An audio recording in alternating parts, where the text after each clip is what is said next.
My name is Lindani Dhlamini. I'm the current CEO of SKX Productivity. The company is an advisory firm. We do things like internal audit, forensic audit, IT audit, all things risk related. I did my articles to become a CA with Deloitte & Touche, and I was assigned to a department that dealt with entrepreneurial businesses. So very early on in my career, I got to engage with entrepreneurs at a very high level, CEO and CFO. And I think that's when the bug hit that one day I wanted to be able to run my own practice. I wanted to contribute to the solution of some of our country's social ills, there being unemployment and lack of skills amongst the youth. So I thought having my own business would be able to allow me to do that.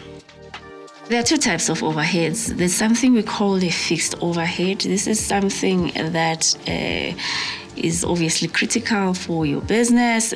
Without this particular overhead, you essentially cannot operate.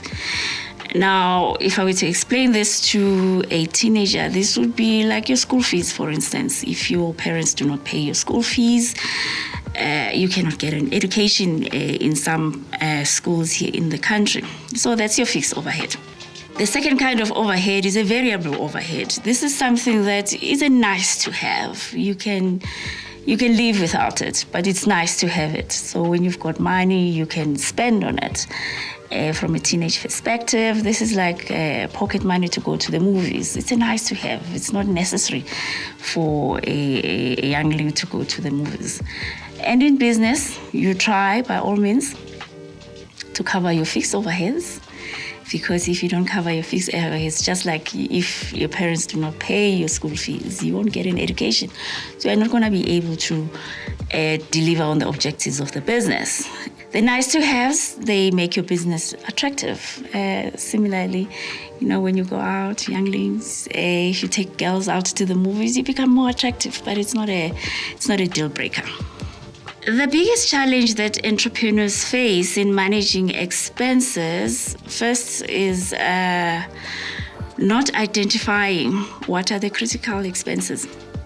That's number one. It's very critical to understand what are the critical expenses that your business needs to incur for it to be able to deliver its services and products. And what are the expenses that are nice to have that even without spending on those, the business can still continue. You need to be focusing on managing those expenses that are not necessary, because the fixed ones are fixed. Secondly, entrepreneurs, once they start making money, they actually completely forget about expenses. What I mean by this is they look at, just in simplistic terms, the sales price as profit. So when they're planning, they plan on the top line, which is your revenue. They don't plan on the bottom line. Now, if you don't plan on which is your profit, and your profit is your revenue less your expenses. Now, if you don't plan as a business on your profit and you plan on your revenue, you'll get into trouble very quickly. Because even as you're spending on the basis of a bigger number, which is your revenue, but you forget that that number needs to cover your expenses as well as give you a little bit of a profit. So it's very important, particularly for entrepreneurs that have not been kind of schooled in finances. All they're good at is what they're good at. You need to understand an income statement. You need to understand your top line, your revenue. You need to understand what your expenses are, and you need to understand what your profits are. Then you are able to manage your expenses, because if you are deriving revenue that is less than your expenses, you'll never make money.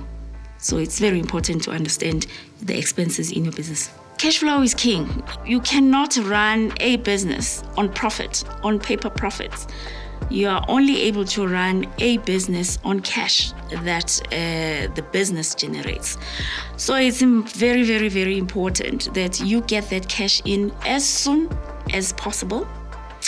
And if possible, you delay the flow or the outflow of that cash as much as possible, because cash is king.